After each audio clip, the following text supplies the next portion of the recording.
আসসালামু আলাইকুম দর্শকবৃন্দ, সবাই কেমন আছেন? আসলে সামনে নির্বাচন ঘিরে সব দলেরই অনেক বক্তব্য আছে।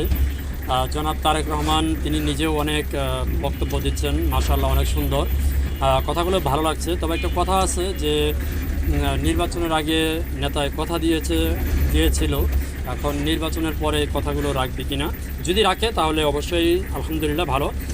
তারেক রহমানের পাশাপাশি আপনার জামাতের নেতা ডক্টর শফিকুর রহমান তিনিও কথা দিয়েছেন ঐতিহাসিক বক্তব্য, যেটা হচ্ছে পড়াশোনার ব্যাপারে নারীদের মাস্টার্স পর্যন্ত ফ্রি করা হবে। আলহামদুলিল্লাহ এটাও ভালো।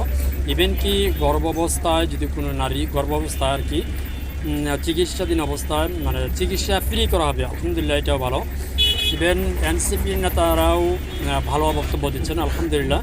তবে আসলে এই নির্বাচনকে ঘিরে সব দলই মোটামুটি ভালো বক্তব্য দিচ্ছেন এবং রাখছেন। এটাতে সব দলেই প্রশংসার জননীয় প্রশংসার করার মতোই বক্তব্য রাখছেন, আলহামদুলিল্লাহ। এগুলো আসলে অনেক ভালো। তবে যদি নির্বাচনের পরে সেগুলো কথা রাখে, তো আমি মনে করি যেই দলই যাক, যেই দল যেভাবে কথা দিচ্ছে আলহামদুলিল্লাহ, সেই কথাগুলো যদি রাখে আগামী দিনের বাংলাদেশ অনেক সুন্দর হবে এবং অনেক ভালো হবে। তবে সবচেয়ে মূল বিষয়টা হচ্ছে যেই কথা না বললেই নয়, সেটা হচ্ছে চাঁদাবাজি যদি বন্ধ হয়ে যায়, যদি বন্ধ করতে পারে কোনো দল, যেই দলই হোক, সেটা সবচাইতে বড় চ্যালেঞ্জিং বিষয়, যেটা চাঁদাবাজি বন্ধ করা। এটা সবচাইতে ফিডব্যাক বেশি পাবে যেই দল চাঁদাবাজি বন্ধ করতে পারবে।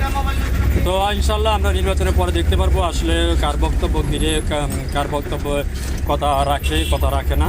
ভালো থাকবেন। আপনার কি মনে হয় তারাকে সবাই কথা রাখবে কিনা? অবশ্যই কমেন্টে জানাবেন। ধন্যবাদ সবাইকে। আসসালামু আলাইকুম রহমতুল্লাহি ওয়া বারাকাতুহু।